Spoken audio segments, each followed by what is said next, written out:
하나님 말씀 보겠습니다. 마태복음 27장 27절부터 44절 말씀입니다. 이에 총독의 군병들이 예수를 데리고 관정 안으로 들어가서 온 군대를 그에게로 모으고 그의 옷을 벗기고 홍포를 입히며 가시관을 엮어 그 머리에 씌우고 갈대를 그 오른손에 들리고 그 앞에서 무릎을 꿇고 희롱하여 이르되 유대인의 왕이여 평안할지어다 하며 그에게 침뱉고 갈대를 빼앗아 그의 머리를 치더라. 희롱을 다 한 후 홍포를 벗기고 도로 그의 옷을 입혀 십자가에 못 박으려고 끌고 나가니라. 나가다가 시몬이란 구레네 사람을 만나매 그에게 예수의 십자가를 억지로 지워 가게 하였더라. 골고다 즉 해골의 곳이라는 곳에 이르러 슬개탄 포도주를 예수께 주어 마시게 하려 하였더니 예수께서 맛보시고 마시고자 하지 아니하시더라. 그들이 예수를 십자가에 못 박은 후에 그 옷을 제비 뽑아 나누고 거기 앉아 지키더라. 그 머리 위에 이는 유대인의 왕 예수라 쓴 죄패를 붙였더라. 이때에 예수와 함께 강도 둘이 십자가에 못 박히니 하나는 우편에 하나는 좌편에 있더라. 지나가는 자들은 자기 머리를 흔들며 예수를 모욕하여 이르되 성전을 헐고 사흘에 짓는 자여 내가 만일 하나님의 아들이거든 자기를 구원하고 십자가에서 내려오라 하며 그와 같이 대제사장들도 서기관들과 장로들과 함께 희롱하여 이르되 그가 남은 구원하였을 때 자기는 구원할 수 없도다. 그가 이스라엘의 왕이로다. 지금 십자가에서 내려올지어다. 그리하면 우리가 믿겠노라. 그가 하나님을 신뢰하니 하나님이 원하시면 이제 그를 구원하실지라. 그의 말이 나는 하나님의 아들이라 하였도다 하며 함께 십자가에 못 박힌 강도들도 이와 같이 욕하더라. 아멘. 오늘 말씀을 가지고 대신 지고 간 십자가라는 제목으로 함께 하나님 말씀을 나누려고 합니다. 이제 빌라도에 의해서 십자가형을 선고받은 예수님께서는 로마의 군인들의 손에 넘겨지십니다. 군인들이 예수님을 희롱하는 장면이 27절부터 31절까지 기록하고 있습니다. 군인들은 예수님의 옷을 벗기고 또 자신들이 두르는 홍포를 가져다가 예수님께 입힙니다. 이것은 당신도 이제 홍포를 입고 군인이 되었으니 당신의 군대를 일으켜보라 라는 것입니다. 그리고 광채가 나는 왕관을 쓴 모습을 보이게 하기 위해서 가시나무로 된 관을 만들고 예수님의 머리에 씌우고는 이제 당신이 왕이라고, 그리고 갈대를 뽑아 손에 쥐어주며 그 왕이 되는 호를 대신하게 했다는 겁니다. 그들에게는 우스꽝스러운 그런 왕의 모습이었습니다. 이제 당신이 왕이니 한번 왕처럼 해보아라 라고 하는 것이었습니다. 그러면서 그들은 예수님의 그 갈대를 빼앗아 머리를 치고 또 침을 뱉으며 예수님을 희롱하게 되었습니다. 지금도 그렇지만 침을 뱉고 머리를 치는 일은 아주 모욕적인 일이었습니다. 예수님께서 그 당시에 기분이 어떠셨겠습니까? 만약에 우리가 이런 일들을 당한다면 어떤 기분이겠습니까? 우리는 때로 이렇게 생각하는 것 같습니다. 예수님이시니까 괜찮은 거 아닙니까? 하지만 우리가 다시 한번 이 부분을 생각해 보아야 한다는 겁니다. 그리고 예수님께서 십자가에 달리셨을 때도 마찬가지로 희롱을 당하십니다. 우리가 보는 성화들은 적어도 이 중요한 부분은 가려주고 있지만 실제로 십자가에 달릴 때는 속옷도 입히지 않았습니다. 예수님께서는 육체적인 고통도 엄청나지만 그 수많은 사람들 앞에서 이렇게 수치를 당하셨다는 겁니다. 39절에 보니까 지나가던 사람들이 머리를 흔들며 예수님을 모욕하고 또 예수님을 십자가에 죽게 했던 대제사장들, 서기관들, 장로들은 예수님에게 너가 하나님의 아들이면 당신을 구원하고 십자가에서 내려와 보라고, 남은 살렸으면서 왜 스스로는 살리지 못하는 것이냐라고, 내려와 보면 우리가 당신을 믿겠다라고 이렇게 예수님에게 모욕하고 있었다는 겁니다. 얼마나 수치스럽고 억울하고 답답하셨겠습니까? 못해서 안 하시는 것이 아니라 예수님께서는 그 십자가를 지시기로 결정하셨기 때문에 결국 십자가에서 내려오지 않으셨다는 겁니다. 34절에 보니까 중간에 쓸개탄 포도주를 예수님께 주었으나 예수님께서 그것을 맛보시고 거절하십니다. 이 포도주는 마치 효과가 있어서 그 십자가를 지는 그 고통을 덜어주는 효과가 있었을 텐데 예수님은 그것을 거절하시고 온전한 정신으로 완전하게 그 고통을 받아내셨다는 겁니다. 그렇다면 우리가 또 한 가지 생각해 볼 수 있는 것은 지금 예수님께서 십자가에 달리시고 그 고통과 또 그 모욕과 수치를 당하시는 이 순간 가장 힘들었던 분이 누구였을까를 또 생각해 볼 수 있습니다. 물론 예수님 본인이 가장 힘들고 아프셨겠지만 그것을 지켜보셔야 했던 아버지 하나님의 마음은 어떠셨을까? 물론 그러면 안 되지만 만약에 우리가 우리 자신이 아픈 것과 나의 자녀가 아픈 것 중에 둘 중에 하나를 선택하라고 한다면 여러분들은 어떤 것을 선택하시겠습니까? 자녀들이 많이 아플 때 부모들은 대부분 이런 생각을 합니다. 내가 대신 아파줄 수도 없고 차라리 내가 대신 아팠으면 좋겠다라고 하며 그 자녀의 아픔을 보며 안타까워한다는 것입니다. 이것이 부모의 마음일 텐데 지금 예수님께서 십자가에 달려 고통스러워하시는 그리고 수치를 당하시는 이 모습을 하나님의 입장에서 바라보실 때 어떠한 마음이셨겠습니까? 내 아들이 저렇게 처절하게 고통받고 있고 모욕을 당하고 있는데 사람들은 하나님의 아들이라면 당장 내려와 보라고 소리치는데 하나님은 그것을 다 듣고 다 보고 계셨으면서도 그냥 계셨다는 겁니다. 못하시기 때문이 아니었습니다. 하나님께서는 그 말씀을 그 사람들의 이야기를 듣고 당장이라도 그 예수님의 손에서 못을 뽑아내시고는 자 봐라 내 아들이 맞지 않느냐라고 하면서 그 뽑으신 못으로 그 대제사장을 불러서 야 대제사장 너 이리 와 그러면서 예수님 계셨던 그 자리에 그를 대신 올려다 놓을 수 있으셨지만 그렇게 하지 않으셨다는 겁니다. 예수님께서도 그리고 하나님께서도 그 아픔을 참아내시고 그 수치를 견뎌내셨다는 겁니다. 그러셔야 했던 이유는 바로 내 대신 내 죄값을 치르기 위함이셨습니다. 그것은 하나님의 아들이라는 것을 그 십자가에서 내려옴으로 증명하는 것보다 중요했습니다. 하지만 예수님은 그렇게 죽으심으로 예수님의 사랑을 우리에게 증명해 보이셨다는 것입니다. 오늘 우리가 이 십자가를 다시 한번 기억하는 하루가 되기를 소원합니다. 내 대신 십자가를 지시고 나를 향한 그 사랑을 증명해내신 그분의 사랑을 기억하며 감사할 수 있는 하루가 되시기를 예수님의 이름으로 소원합니다.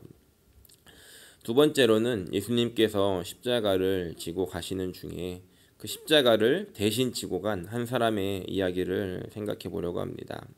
당시에 먼저 로마에서는 십자가형을 집행할 때 죄인이 매달릴 그 나무를 스스로 지고 가게 했는데 십자가 모양의 나무 그를 지고 가는 경우도 있었고 또 이 세로의 기둥은 미리 세워놓고 가로로 된 기둥만 가지고 가는 경우도 있었다고 합니다.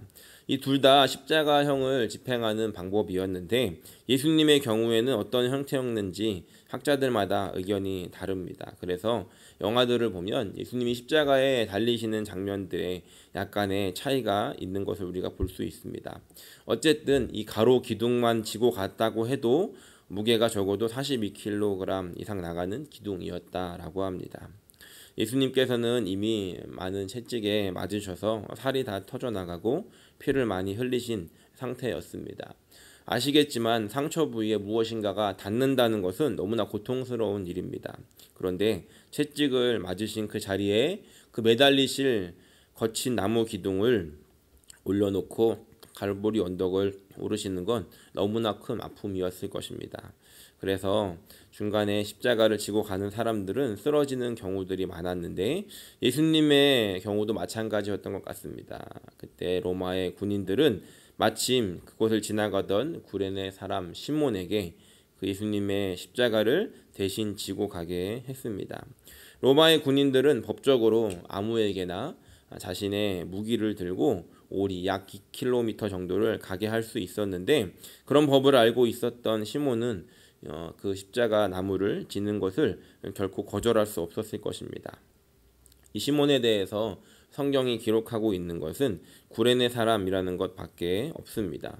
유월절을 맞이하여서 이 구레네라는 지역에서 살다가 유월절 때문에 그곳에 왔던 것인지, 아니면 구레네 출신으로 예루살렘에 와서 살고 있던 것인지는 모르겠지만 이 시몬에 대한 기록이 그것이 전부였고, 32절을 보니까 그가 억지로 지고 갔음을 알 수 있습니다. 마태복음 27장 32절에 나가다가 시몬이란 구레네 사람을 만남에 그에게 예수의 십자가를 억지로 지워 가게 하였더라라고 기록합니다. 이 사람은 예수님을 믿는 사람이 아니었습니다. 예수님을 알고 있었을 정도는 되지만 마침 거기를 지나가다가 그것이 무슨 일인지 구경을 하고 있었는데 예수님께서 그 십자가의 무게를 감당하지 못하고 마침 그 앞에서 넘어지시게 되었던 겁니다. 시몬은 어떤 생각이 들었겠습니까? 왜 나야? 이게 뭐야? 이렇게 재수없게 걸려가지고 라고 하는 생각으로 그 나무를 억지로 지고 가지 않았겠습니까? 예수님의 피가 잔뜩 묻은 그 나무 십자가를 그렇게 억지로 지고는 자신의 옷에도 그 예수님의 피를 묻히며 갈보리로 향하게 되었다는 것입니다. 이후에 이 사람은 어떻게 되었을까?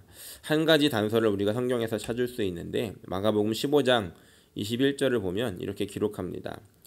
그 장면을, 동일한 장면을 기록하기를 마침 알렉산더와 루포의 아버지인 구레네 사람 시몬이 시골로부터 와서 지나가는데 그들이 그를 억지로 같이 가게 하여 예수의 십자가를 지우고라고 기록합니다. 그에게 아들 둘이 있었는데 그들의 이름을 기록해 놨습니다.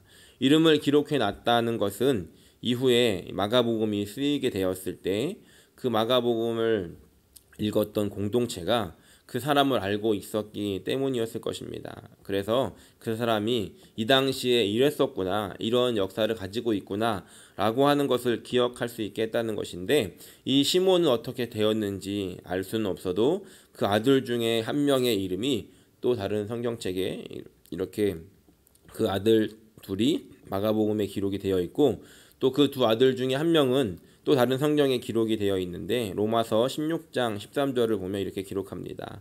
주 안에서 택하심을 입은 루포와 그의 어머니에게 문안하라. 그의 어머니는 곧 내 어머니니라 라고 기록합니다. 바울은 로마서를 쓰면서 이 둘째 아들이었던 루포의 이름을 기록합니다. 그리고 그의 어머니에게 문안하라고 이야기하면 마치 자신의 어머니라고 할 만큼 그렇게 가까운 사이였고 도움을 받았던 것을 기록하고 있다는 겁니다. 이 어머니는 바로 예수님의 십자가를 대신 지고 간 그 시몬의 아내였습니다. 13절을 다시 보면 이렇게 기록합니다. 주 안에서 택하심을 입은 루포와 그의 어머니에게 문안하라. 주 안에서 택하심을 입었다라고 기록합니다. 아버지는 예수님을 대신해서 십자가를 지고 가던 날 그 자리에 루포가 같이 있었는지 없었는지 알 수는 없지만 그 아버지의 희생을 하나님께서는 기억하여 주셨고 그의 가족이 그 바울의 사역에 귀하게 동역하게 되었다는 것을 우리가 알 수 있습니다. 비록 억지로 지고 갔던 십자가였지만 그 순간 그 자리에 있었던 것이 하나님의 은혜였고 택하심이었다는 것이었습니다. 이렇게 그 대신 지었던 그 십자가를 하나님께서도 그 시간을 기억해 주셨다는 것입니다. 제가 멜번에서 사역을 하다가 시드니로 오게 되고 결정이 되고 나서 집을 알아보기 위해 잠시 시드니에 들렸던 적이 있었습니다.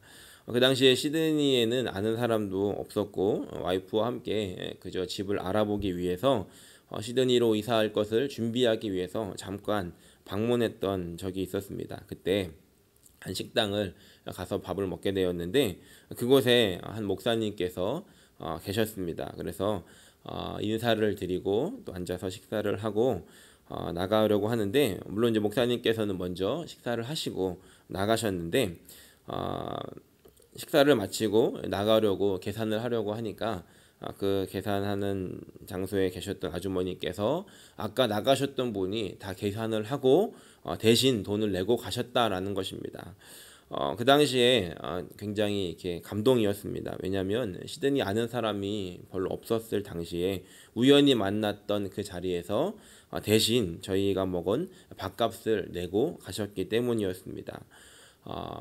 그 당시에 그 이후에도 그 식당을 방문할 때마다 그때의 기억이 났습니다. 그분이 대신 돈을 내주셨었지, 이 자리에서 그때 밥을 먹었었지 라고 하는 기억들이 참 오랫동안 남아 있었습니다. 이렇게 밥 한 그릇도 대신 누군가가 나를 위해 내어주었을 때 그것을 오랫동안 기억하고 있다는 것입니다. 그렇다면 우리는 두 가지를 생각해 볼 수 있습니다. 하나님께서도 비록 이 시몬이 억지로 예수님의 십자가를 지고 갔지만 하나님께서는 그것을 분명히 기억하고 계셨다는 것입니다. 그래서 그 시몬의 그 행동을 잊지 않으시고 그 가족에게 큰 은혜를 베풀어 주셨다는 것입니다. 우리는 때로 우리가 원하지 않았던 봉사나 사역에 거의 끌려가다시피 하여 감당하게 되는 경우들도 종종 있는 것 같습니다. 그러나 그것이 비록 때로는 기쁨이 아니라 억지로 한 일이었다 할지라도 하나님께서는 그것을 기억하시는 분이라는 것을 오늘 우리가 생각해 볼 수 있다는 것입니다.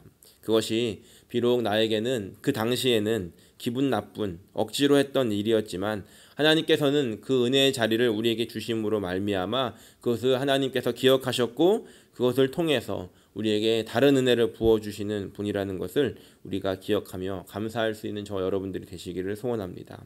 그리고 가장 중요한 것, 아까 말씀드렸던 것처럼 저는 그 밥 한 그릇을 얻어먹고 그것을 계속해서 기억했던 것처럼 그것을 잊지 않고 있는데 하나님께서 우리의 죄를 예수님에게 감당시키시고 나의 죄를 대신해서 십자가를 지게 하셨는데 오늘 우리는 그 엄청난 그 큰 사랑을 받았음에도 그것을 얼마나 우리가 기억하고 있었는지 우리가 되새겨 볼 수 있는 하루가 되기를 소원합니다. 그래서 우리가 예배 드리는 그 순간, 우리가 찬양하는 그 순간 나 대신 십자가를 지신 그 예수님을 기억하고 감사하며 감격하며 예배할 수 있어야 한다는 것입니다.